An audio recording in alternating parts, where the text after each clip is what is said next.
Guess what? What's up? We have a kick-ass toy unboxing today. Kick ass. Kick ass. Are you nerdlings ready? Are you ready? I can't hear you. Oh, calm down, Dora. Trust me, no matter how many times they yell at the TV, we're not going to hear them. They could hear me every time I yelled at Sesame Street. We've got, if you couldn't tell by my shirt, Zelda! Hey, do you guys remember this Zelda? Yeah, from way back when. Library Con, I believe. Was that Library Con? I think so. We got it from Comic Comic Cave, from their booth at Library Con. And yes, this is how far behind we get. Yeah, we are really, really we would love busy. to show you guys so much stuff, but yeah, we get a little swept away with everything else. But yeah, this is the Figma Zelda figure. This one's mine. I got him for our anniversary. He got Link. And this one's mine. This is based off of Twilight Princess. And of course, Figma is basically becoming like super renowned now for having really awesome, really detailed figures. They're kind of like McFarlane almost. Kind of, yeah. Like this generation's McFarlane. And they always do such a great job of packing in like all these great little pieces and props and stuff that go along with the characters. We've got a great one actually based off of Link from Link Between Worlds. And he came with so much stuff, like hookshot sword, shield bombs, I think like a little clay pot and a rupee. I mean, everything. This is Figma is the one who made the link that I'm sure every single one of you has seen on the internet with his face, where he's making that face, you know. We've got him. We have a lot of fun playing with him.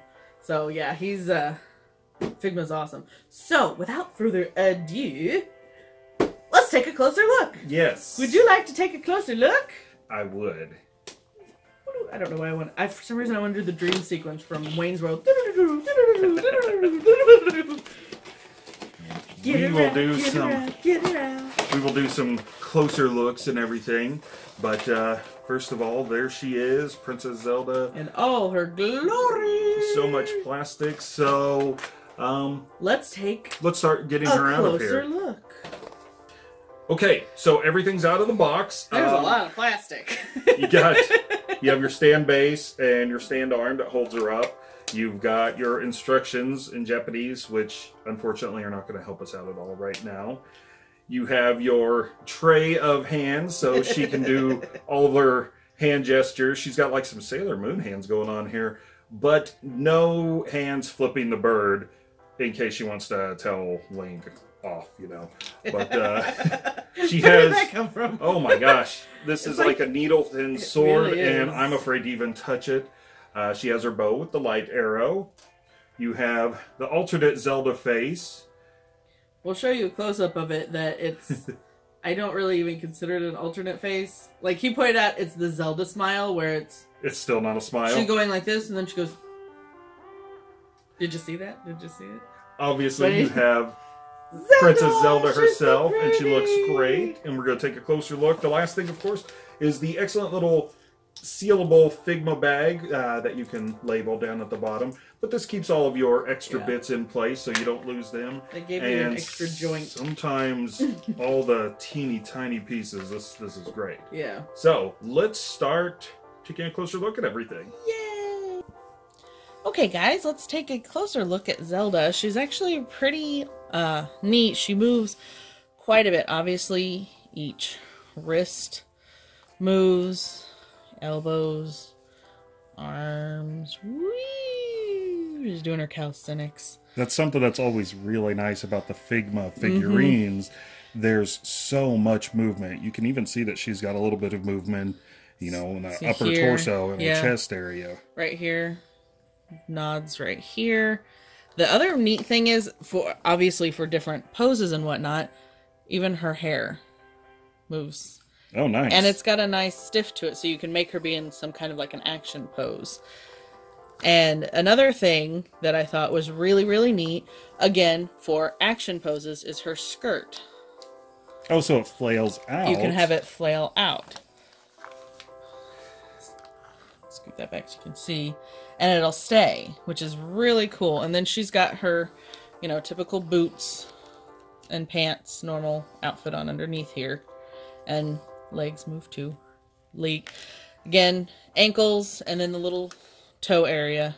So you can put her in a lot of really neat positions because that's what this is for. And bringing that up, actually, something that should be noted is that it's the pegs from the back of this that go into the bottom of the base and then into Zelda's back. Right here. Which is why when we were looking at her feet a moment ago, you didn't see any of the peg holes in the bottom of her feet. Mm-hmm.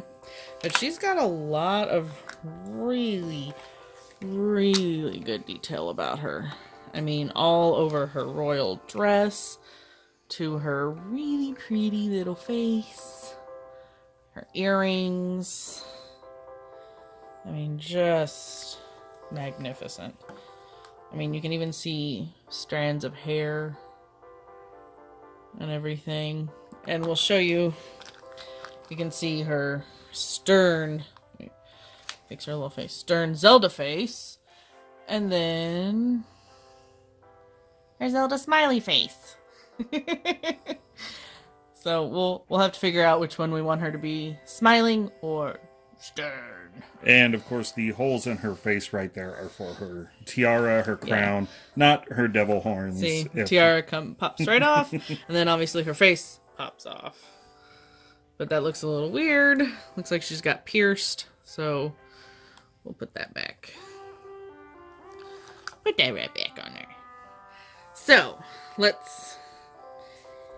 me put a little sword in her hand. Again, that sword makes me so nervous. It is so needle thin. Yeah. Stab. But obviously she had the much more elegant sword from Twilight Princess. So, here we go. Okay, so something they did to make it easier for you to kind of put these in their hands is the bow comes apart so that you can kind of pop their little hand off, slide it in there so you don't have to bend any fingers out or break anything, and then put it back. All right, Zelda, see, we know what's been going on in Hyrule, so we're going to break your fingers off. Oh, and then she goes... She's a little top heavy. We probably should put her on her base. There we go. That is a very pokey. Look at that thing. Doesn't want to... being the light arrow, it's got to be pokey to be able to pierce the evil that is Ganon.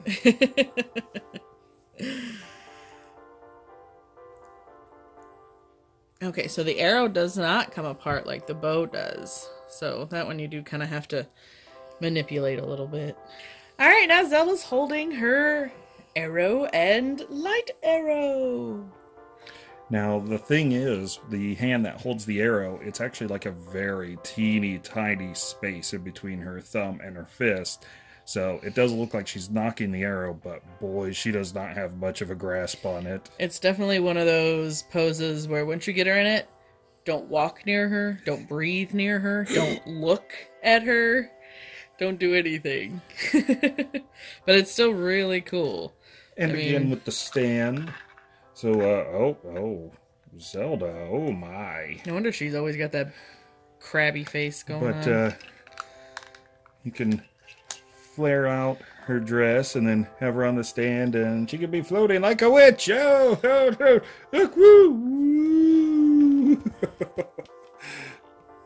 She's flying! But the nice thing is, with these Figma stands, they do make for very fun action poses because... there's, a decent range as far as height. Mm-hmm. Leaning back a little. Whoa! She's all over the place. Now we can't see her at all. Just her bottom dress. There she is in all of her golden, radiant glory. Let's see if I can make her... I don't know if I can make her hold it. I think we moved her arms too much. I like her holding her sword anyway. There we go. Pew! She's ready for action. Pew pew! Wait, I don't know what light arrows sound like. Do they sound like that? Zip! No, I don't know either. Go. So there she is. She's very cool. I'm very glad that we picked her up when we did. And, Yeah, I for one am very impressed with her. I love her. Again, the awesome guys at Comic Cave gave us a really great deal on her, and you know, she's so intricate and posable and everything. It's really cool. And that sword's still really freaking me out. I know. I think I kind of would say my thing that I think is the coolest is the fact that her dress can, you know, it can be in or flared out. Yes. And stay that way, which is just really cool. It's a neat touch that I probably never would have thought of. It's something that shows that we've come a long way with our action figures and everything, because we sure did not grow up with figures like that. We had to be very imaginative for their poses. It obviously shows, because I still get fascinated by the little toe joint. Just that toe joint on the foot, you know, moves, which is hilarious. I love it. Well, be sure to let us know what you thought of the Zelda Figma Twilight Princess figure, and let us know if you have any Figma figures of your own, or if you have Zelda, of course. But in the meantime, I guess she'll just have to hang out all alone. She has to hang out by herself? Or she doesn't have anyone to protect or will her. Stay tuned, nerdlings! Like, comment, subscribe, because there's more toys to unbox. Yeah, don't forget to check us out on Instagram and Facebook. See you, nerdlings! Bye!